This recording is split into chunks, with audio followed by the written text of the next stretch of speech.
Ya, assalamualaikum warahmatullahi wabarakatuh, para mahasiswa sekalian. Selamat pagi. Semoga di pagi hari yang cerah ini kalian semua diberkahi oleh kesehatan dan semangat untuk terus belajar sehingga kita bisa menempa diri dan mengembangkan diri untuk bersiap-siap berproses menjadi seorang calon guru IPA yang baik di masa yang akan datang. Eh, untuk pagi hari ini adalah mata kuliah yang pertama di mata kuliah kelistrikan dan kemagnetan ini. Kita akan membahas tentang bagaimana sebenarnya perkembangan dari pemahaman manusia tentang listrik hingga pemanfaatannya. Jadi sebelum kita belajar mengenai berbagai macam konsep-konsep dari kelistrikan dan kemagnetan di pertemuan-pertemuan datang, hari ini kita akan belajar terlebih dahulu bagaimana perkembangan daripada penemuan-penemuan serta pemahaman manusia akan listrik dalam sejarah.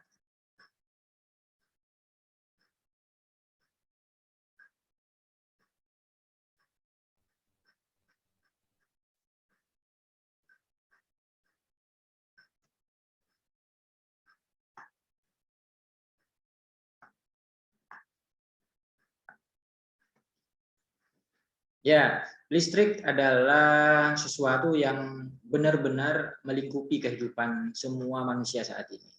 Hampir bisa dikatakan tidak ada seorang pun manusia yang tidak menggunakan listrik. Banyak sekali alat yang membantu kehidupan kita, dari mulai kegiatan yang sangat remeh dalam kehidupan sehari-hari, hingga berbagai macam kegiatan besar, misalnya industri, kemudian berbagai macam teknologi atau alat perang, semuanya menggunakan listrik saat ini. Jadi listrik betul-betul menjadi suatu tanda yang paling utama dari bagaimana kehidupan manusia modern. Nah, bisa dikatakan bahwa saat ini kita benar-benar tergantung pada listrik. Kita bisa bayangkan bagaimana seandainya beberapa jam atau beberapa hari kita tidak bisa mengakses listrik, maka berbagai macam alat yang biasa kita gunakan menjadi mati. Itu tentu saja akan membingungkan kalian semua, termasuk saya, jika ternyata kita tidak bisa menggunakan listrik. Yang jadi pertanyaan kita saat ini untuk kita bahas, dan tentu ini akan menjadi suatu dasar dari kalian sebagai calon guru IPA kelak untuk mengajarkan tentang sebenarnya bagaimana perkembangan pengetahuan manusia akan listrik. Dengan memahami bagaimana sejarah perkembangan pengetahuan manusia akan listrik, saya harap nanti kalian akan menjadi lebih mudah untuk mempelajari konsep-konsep dalam listrik. Jadi dari mengetahui alur ceritanya, seperti kita dapat memahami bagaimana harusnya mempelajari konsep-konsep tersebut satu demi satu, dari mulai yang paling sederhana hingga yang nanti kompleks. Sejak dulu manusia sudah sadar akan kekuatan listrik di alam. Cuma memang mereka belum mengatakan itu sebagai listrik. Satu contoh yang paling sederhana yaitu petir. Bagaimana ada petir di kala hujan, tentu itu akan sangat menakutkan. Kenapa? Karena dia merupakan suatu kekuatan yang sangat besar. Nah, saat itu manusia belum bisa memanfaatkan, belum bisa memahami sebenarnya apa listrik itu, sebenarnya apa petir itu, apalagi memanfaatkannya. Hingga saat ini mungkin manusia agak sulitan untuk memanfaatkan energi sebesar itu. Nah, biasanya manusia di zaman itu menjelaskan fenomena petir dengan berbagai mitos. Ya, misalnya petir adalah hasil dari pukulan palu dewa di langit, ya, dewa petir. Ada cerita-cerita Yunani, kita lihat bagaimana petir dihasilkan oleh dewa petir yang memukulkan palunya di langit. Itu penjelasan yang bersifat mitos. Atau ada penjelasan lain bahwa Petir itu sebenarnya adalah hasil perkawinan antara awan jantan dan awan betina. Nah, itu ya menghasilkan petir. Itu berbagai mitos tersebut kenapa muncul? Ya dikarenakan manusia belum bisa memahami bagaimana sebenarnya terjadinya petir itu. Tentu saja mitos seperti itu tidak bisa dijelaskan.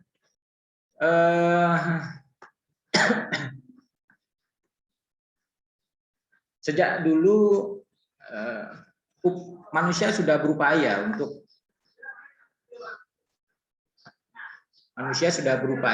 untuk mencoba memahami listrik ya. Dari mulai hal-hal yang sederhana, kalian nanti akan belajar tentang bagaimana listrik statis ya. Listrik yang sangat sederhana yang dihasilkan dari gesekan.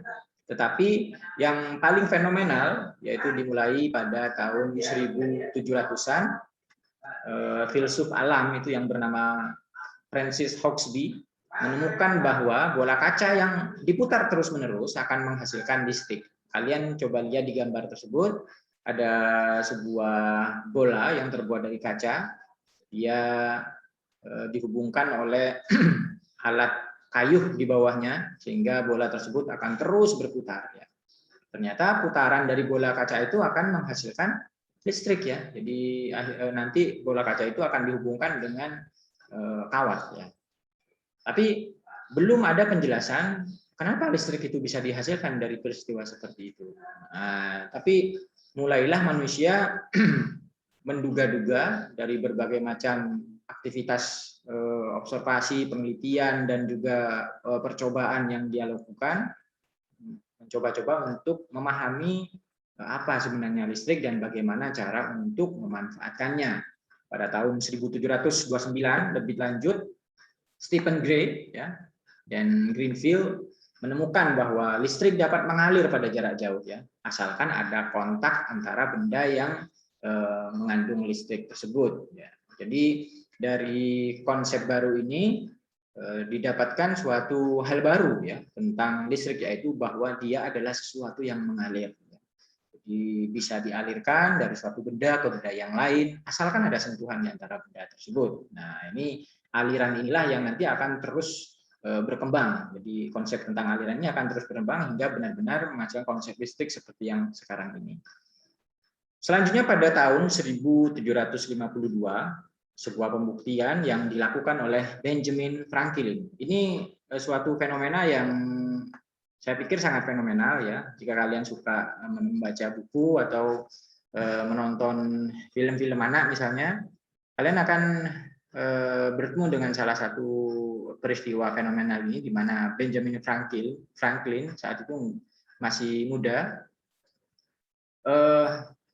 Beliau melakukan percobaan pada petir ya. Jadi beliau ingin membuktikan bahwa petir itu adalah listrik alami ya, dan listrik sebagaimana yang diketahui oleh orang-orang saat itu adalah sesuatu yang mengalir ya. Jadi akhirnya beliau menerbangkan layang-layang pada saat badai ya, pada saat potensi petir memang ada ya dan besar, dan ternyata memang pada beberapa kali percobaan akhirnya layang-layang si Benjamin Franklin ini benar-benar tersambar oleh petir ya, dan suatu aliran listrik yang sangat besar itu terus mengaliri benang yang dia gunakan untuk menerbangkan layang-layang tersebut. Beruntunglah Benjamin Franklin melindungi tangannya dengan kain sutra ya, yang merupakan isolator yang sangat kuat, sehingga beliau tidak tersengat listrik yang sangat besar ya. Jadi beliau hanya terjatuh dan pingsan, tetapi tidak sampai meninggal.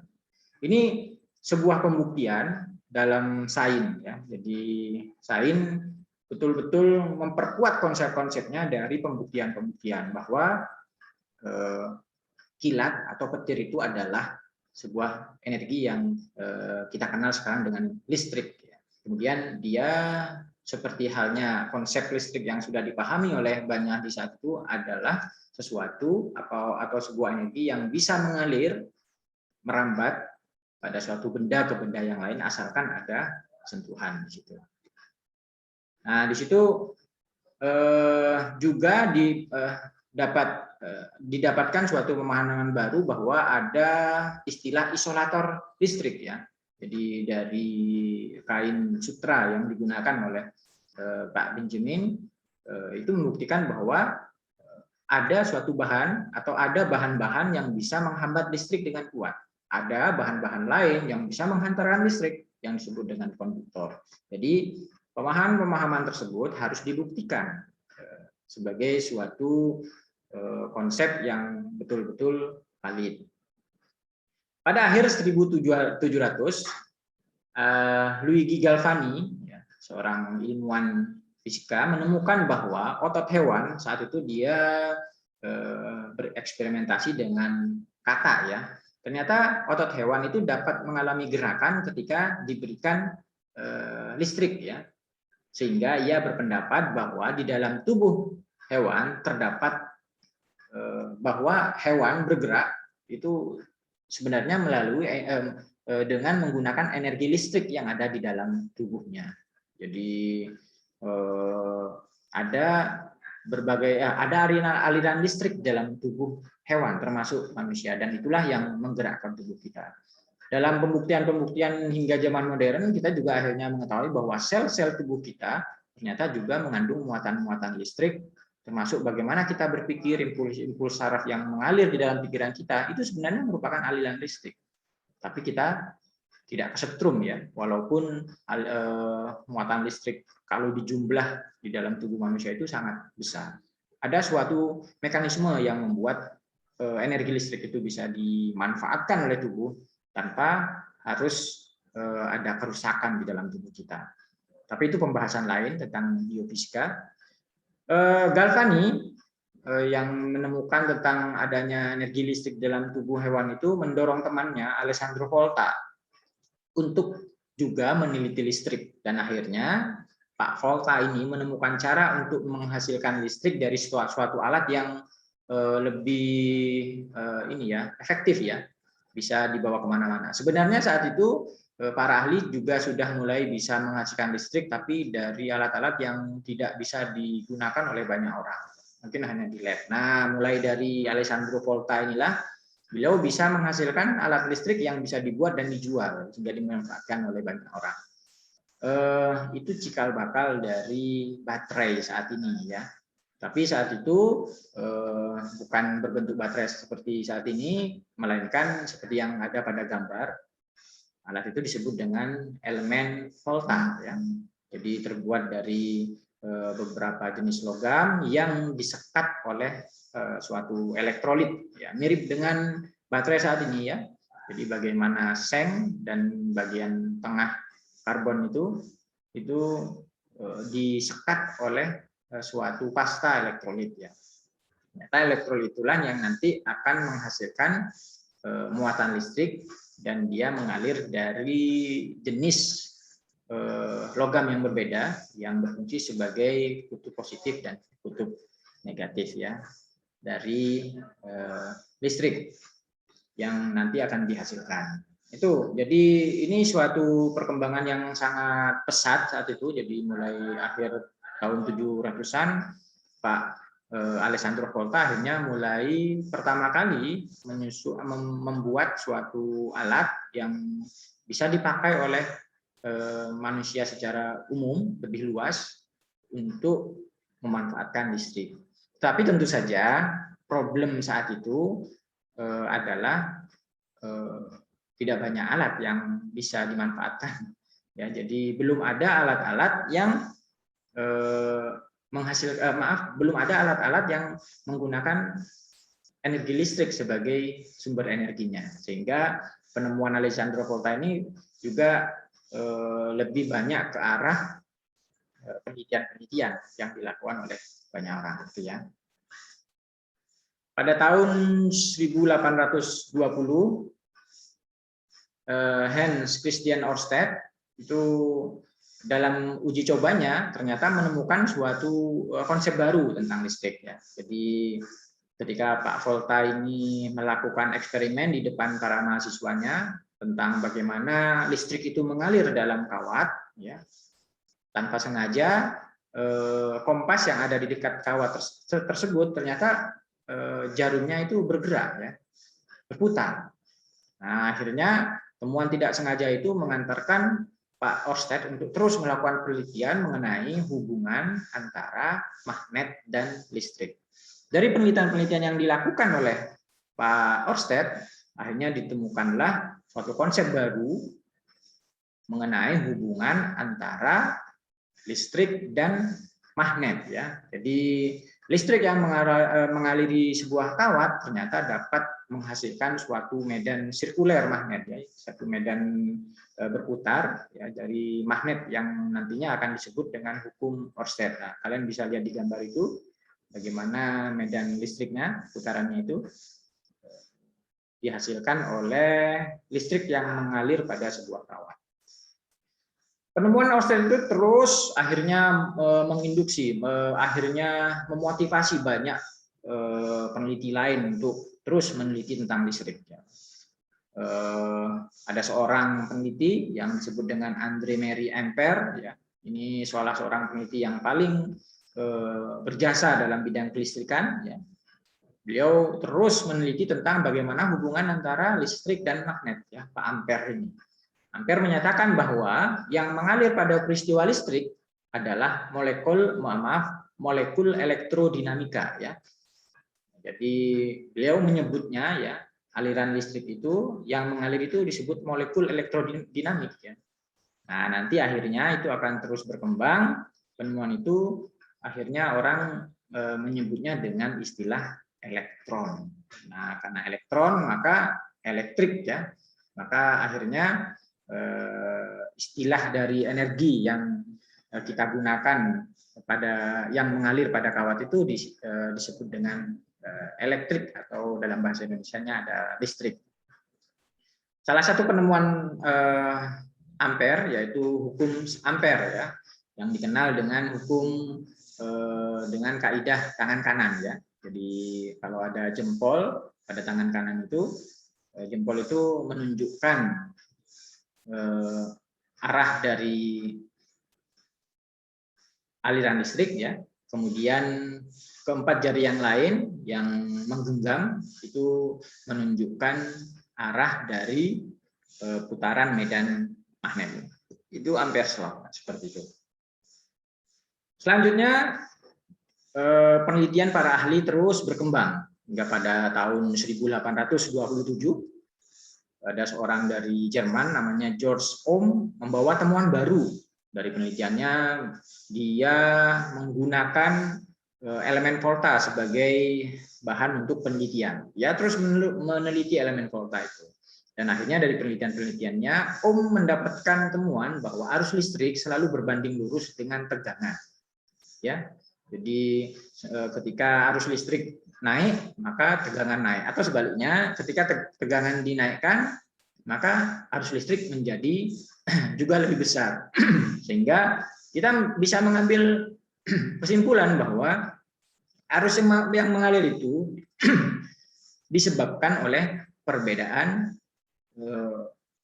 perbedaan kapasitas, ya, antara kutub positif dan kutub negatif,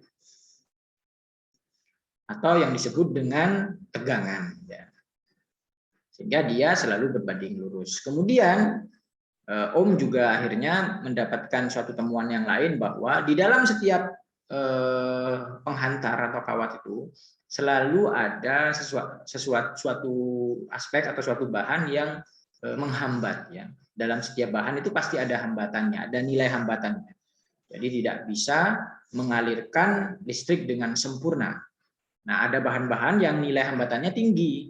Akhirnya nanti para ahli di bidang elektronika bahkan menyusun atau membuat suatu elemen elektronik khusus yang memang fungsinya untuk menghambat. Nah, hambatan ini selalu berbanding terbalik dengan nilai tegangan dan juga nilai arus. Sehingga kita mengenal adanya hukum Ohm yang dinotasikan dengan I sama dengan V per R, atau arus sama dengan tegangan dan berbanding lurus dengan tegangan dan berbanding terbalik dengan hambatan listrik. Terus berlanjut, para ahli meneliti tentang listrik. Tepatnya pada tahun 1831 ada seorang ahli bernama Michael Faraday. Ya. Beliau terus mengkaji penemuan-penemuan para ahli sebelumnya tentang hubungan magnet dan listrik. Nah, dari penemuan-penemuan tersebut, akhirnya Michael Faraday yang memang dia seorang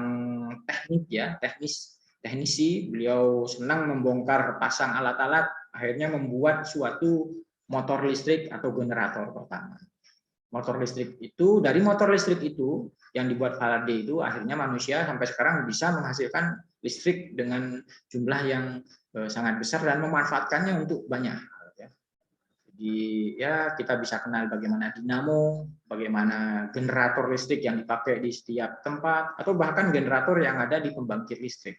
Itu adalah alat-alat yang menggunakan prinsip berdasarkan temuan yang dimiliki oleh Pak Faraday. Ya. Pada prinsipnya, alat atau generator itu bisa menghasilkan listrik dari putaran magnet pada gulungan kawat atau solenoid. Jadi ketika ada listrik yang ketika ada magnet yang berputar di dalam sebuah gulungan kawat, maka ternyata di solenoid itu akan menghasilkan aliran listrik. Ya. Nah, Faraday menunjukkan bahwa magnet dapat menghasilkan listrik dan juga sebaliknya. Jadi akhirnya manusia bisa menghasilkan listrik ya dari sebuah generator. Jadi ketika suatu benda digerakkan pada generator itu, penggeraknya dari berbagai macam energi mekanik, misalnya di pembangkit pada dinamo sepeda, putaran ban, putaran roda sepeda, bisa digunakan untuk memutar magnet di dalam dinamo tersebut. Nah, putaran magnet ternyata nanti akan menghasilkan arus listrik dan itu diarahkan ke lampu sepeda yang menyala. Nah, itu contohnya ya, secara sederhana. Kalau pada generator-generator yang lebih besar, misalnya di pembangkit listrik, ya banyak sekali digunakan energi-energi penggerak di alam, misalnya angin, air, ataupun tekanan yang dihasilkan oleh bahan bakar tertentu ya. Nah, Faraday menunjukkan bahwa magnet dapat menghasilkan listrik, putaran magnet itu ya.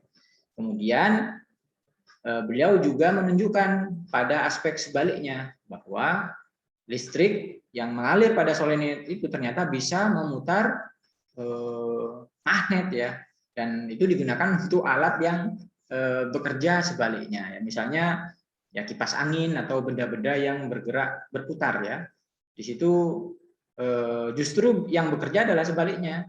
Listrik yang dimasukkan sebagai energi itu memutar motor yang ada di alat tersebut. Misalnya kipas angin dia menjadi bisa berputar baling-balingnya. Atau berbagai macam alat dapur misalnya. Karena ada banyak alat yang kerjanya itu berputar seperti itu ya. Nah, itu dihasilkan oleh listrik yang mengalir dan menggerakkan atau memutar magnet, dan putaran itu akhirnya memutar bahan yang lain atau bagian yang lain dari alat itu dan bisa digunakan untuk membantu kehidupan manusia, membantu pekerjaan manusia. Bagaimana listrik menghasilkan magnet atau sebaliknya itu oleh Pak Faraday disebut dengan induksi, peristiwa induksi. Penemuan-penemuan di bidang listrik ini betul-betul membuat semua orang begitu bersemangat ya. Jadi ternyata listrik yang ada di alam itu bisa dipelajari, bisa benar-benar dipahami dan bisa dimanfaatkan. Tetapi memang para penemu tersebut tidak berpikir tentang bagaimana potensinya untuk dimanfaatkan secara luas dan mengubah kehidupan manusia.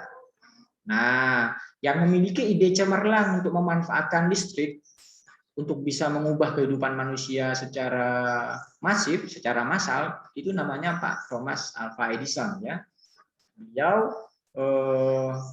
berpikir tentang bagaimana kita sebaiknya menghasilkan listrik pada skala yang besar untuk kemudian dialirkan ke rumah-rumah.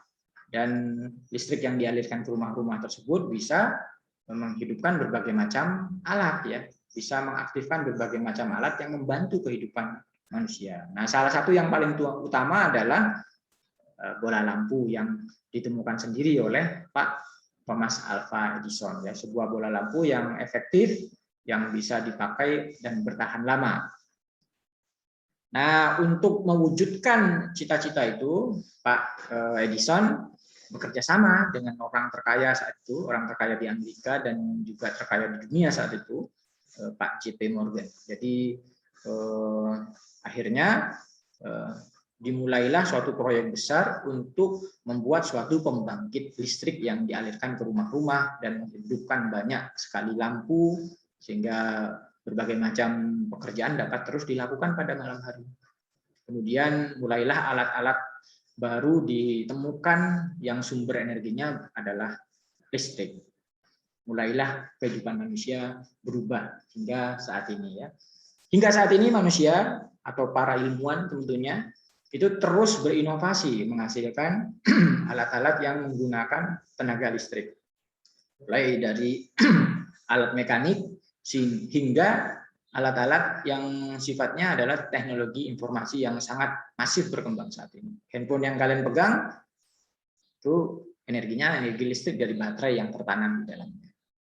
Saat ini yang menjadi salah satu progres terhangat adalah mobil listrik, ya. Jadi bagaimana menurunkan pemanasan global dari energi fosil yang dihasilkan oleh asap kendaraan bermotor dengan memanfaatkan listrik pada mobil-mobil atau motor. Itu menjadi progres yang ambisius dari umat manusia saat ini. Dan saya yakin pada saatnya nanti itu benar-benar akan terwujud. Nah, mahasiswa sekalian, itu sekilas tentang bagaimana perkembangan listrik dari mulai sesuatu yang sama sekali nggak dipahami, hanya berupa mitos, sesuatu yang ada di alam, tapi dengan progres di bidang sains, terutama di bidang fisika, para ahli pelan-pelan akhirnya bisa memahami tentang apa itu listrik.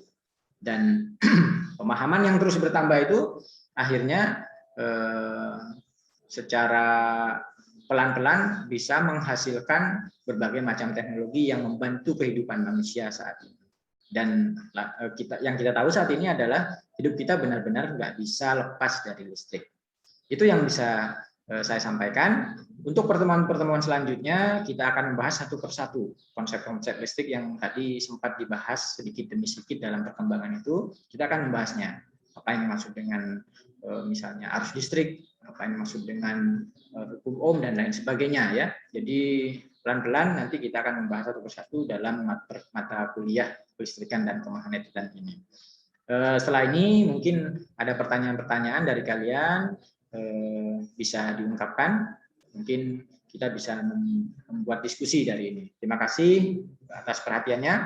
Semoga apa yang saya sampaikan bisa bermanfaat dan mohon maaf jika ada sesuatu yang kurang berkenan. Assalamualaikum warahmatullahi wabarakatuh.